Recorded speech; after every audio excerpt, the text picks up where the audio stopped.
Kreu i Partisë Demokratike Sali Berisha ka reaguar sot me tone të ashpra ndaj deklaratave të socialistes Elisa Spiropali pas publikimit të draft raportit të Parlamentit Evropian për Shqipërinë. Në një konferencë për mediat, Berisha e cilësoi raportin si një akt damkosës për kryeministrin Edi Rama dhe bashkëpunëtorët e tij më të afërt, duke ironizuar Spiropalin si mis metamorfozën dhe duke vazhduar sulmet për kreun e SPAK-ut. Raporti i Parlamentit Evropian i referohet fjalë për fjalë konstatimeve të OSBE-ODIR-it dhe institucioneve ndërkombëtare që theksojnë se zgjedhjet u zhvillua në kushte të pabarabarta.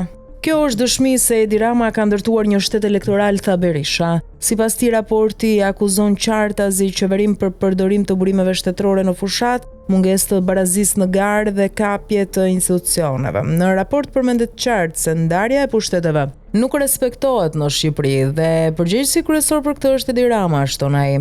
Berisha përgënjeshtroi pretendimet e mazhorancës se opozita është kundër procesit të integrimit, duke theksuar se Komisioni dhe Parlamenti Evropian e konfirmojnë mbështetjen e opozitës për integrimin. Në fund, Berisha akuzoi kryeministrin për shkelje sistematike të vendimeve të gjykatës kushtetuese, duke e cilësuar këtë si goditje të drejtë për drejtë ndaj shtetit ligjor.